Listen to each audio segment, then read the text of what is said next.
Bom dia, sexto ano, tudo bem com vocês? Hoje é dia 29 de julho, nós temos aula de arte. Estamos iniciando o terceiro bimestre. Nós vamos falar sobre patrimônio cultural. Você sabia que a Constituição de 1988 garante a todos nós o direito à cultura?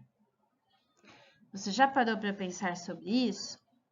A Constituição de 1988 é a lei que rege o nosso país.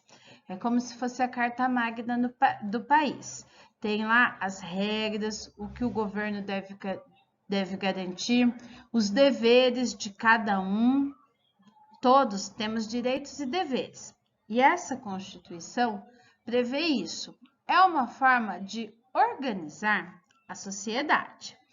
E nela fala sobre a cultura. Além do direito de produzir cultura, nós devemos ter acesso aos bens culturais da sociedade a que pertencemos. Você já parou para pensar o que é cultura? Nós vimos que pela lei nós temos direito à cultura. Mas o que é cultura? Vamos ver o sentido dessa palavra pelo dicionário. No dicionário Michaelis, nós temos algumas definições.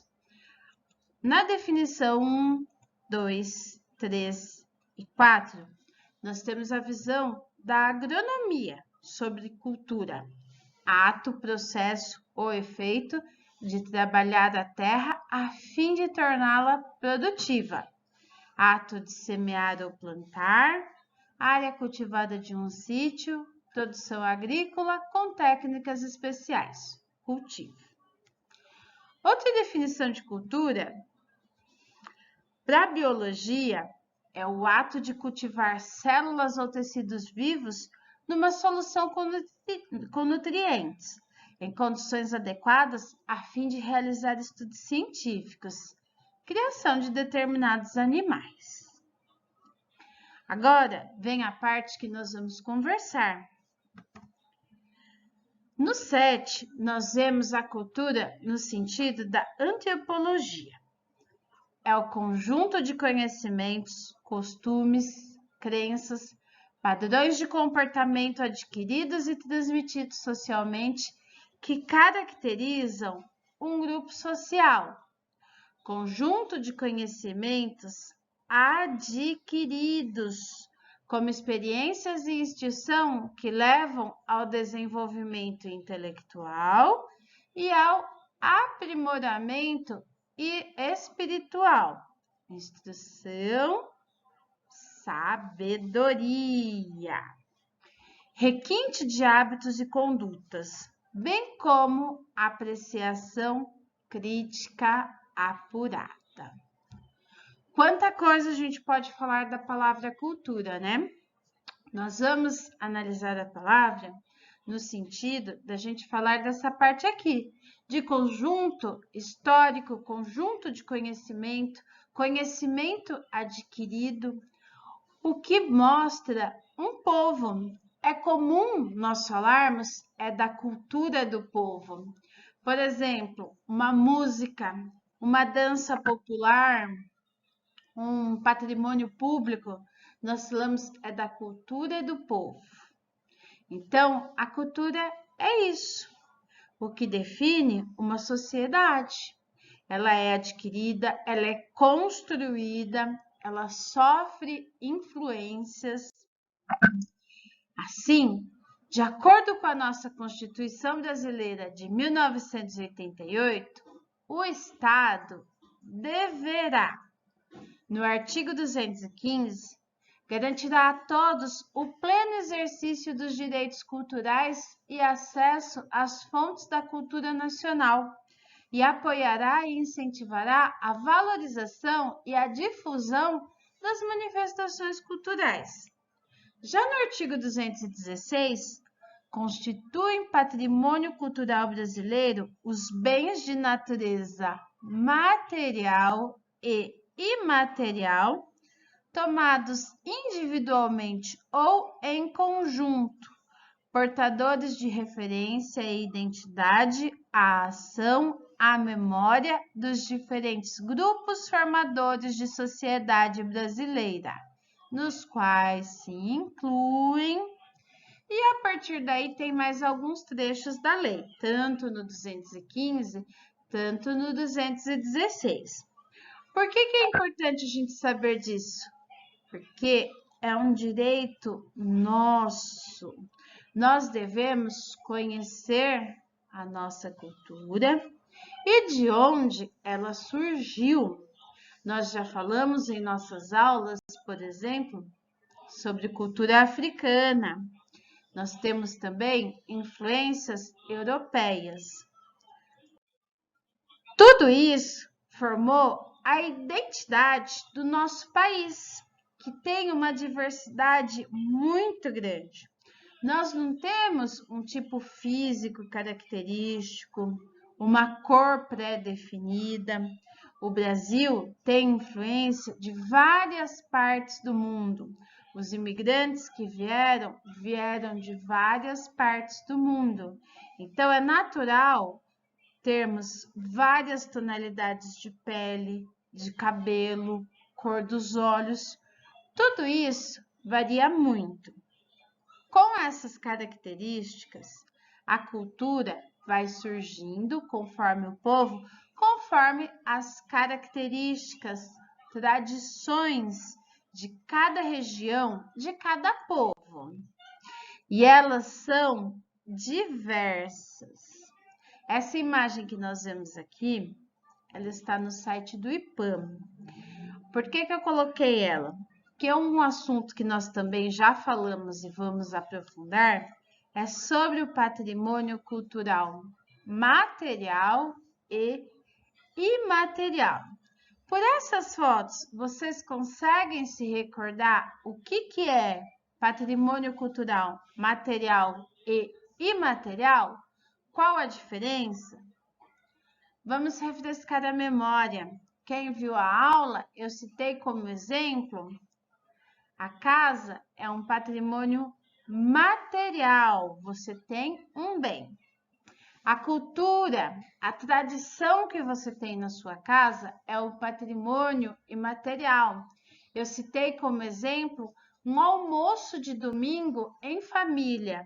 A sua família construiu aquilo, a sua família tem uma característica de um alimento que serve. Então, isso é cultural e material, que não é uma coisa palpável, que você vai colocar a mão, que você vai pegar. Isso é transmitido de uma pessoa para outra. Ele está relacionado ao sentimento. Mas o que será que é o IPAM que eu citei? Que aquela foto estava no site. O que é esse Instituto do Patrimônio Histórico e Artístico Nacional? O IPAM zela pelo cumprimento dos marcos legais, efetivando a gestão do patrimônio cultural brasileiro e dos bens reconhecidos pela Organização das Nações Unidas para a Educação, a Ciência e a Cultura, como patrimônio da humanidade. Então, o IPAM é um órgão que vai zelar por tudo isso que é relacionado à cultura, pelo patrimônio cultural do nosso país. E como será que se define isso de patrimônio cultural? De onde que surgiu isso? Existem 4 livros do tombo que fazem o registro do que são esses patrimônios. Eles têm algumas subdivisões. Para fazer parte deste livro, tem que ser considerado um patrimônio tombado. Então, é feita uma candidatura e um comitê que avalia isso. Aí já abrange proporções mundiais, porque o patrimônio ele também pode ser mundial. Ele é local, ele tem as características do povo e ele também pode ser a nível mundial. A palavra tombo aqui tem o sentido de fazer um registro, de registrar algo como um patrimônio tombado. Vocês vão, então, fazer uma pesquisa sobre um patrimônio cultural material da cidade, com descrição detalhada sobre sua história e características, e, se possível, colocar foto. Então, vocês vão pesquisar no site da prefeitura, em outros sites, na internet, ou através de pessoas, fazer uma entrevista com pessoas de mais idade, pessoas que conheçam a cidade, e vocês vão identificar um patrimônio material daqui de Campo Limpo Paulista. Então, por exemplo, a cidade tem monumento, a cidade tem um museu de um artista que ficou sendo famoso, que tem várias obras de arte. Vocês vão identificar uma dessas coisas, alguma coisa que você conhece que é patrimônio. Identificando isso, você vai fazer uma pesquisa. Não adianta escrever só o nome do patrimônio. Vocês vão fazer uma descrição detalhada. O que é, como surgiu, como foi tombado, por que foi tombado, qual a sua história e, de preferência, colocar foto junto da sua pesquisa. Você pode fazer isso de forma escrita, de forma impressa, fazer em algum arquivo da internet, algum arquivo do computador. Pode, por exemplo, usar Excel, PowerPoint, Word.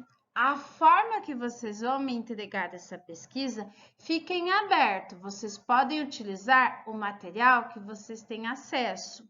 Se vocês não vão conseguir fazer por um meio tecnológico, por uso de Word, de PowerPoint, você pode fazer escrito e levar até a escola, pode ser entregue na escola. Mas o importante é você fazer a sua pesquisa, descrever o que é esse patrimônio e, se possível, colocar foto.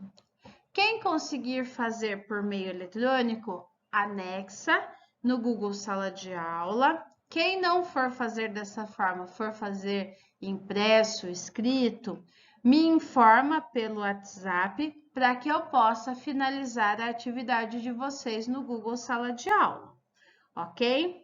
Então, lembro que eu sempre deixo a atividade com data de uma semana para que vocês não fiquem com pendências, não acumulem atividades. Estamos iniciando um novo bimestre, deixem as atividades em dia para que no final não precise ficar fazendo um monte de coisa, ficar com pendências. Ok, pessoal? Se tiver alguma dúvida, é só me perguntar pelo WhatsApp. Boa atividade para vocês. Aguardo que vocês façam pesquisas bem criativas e muito interessantes.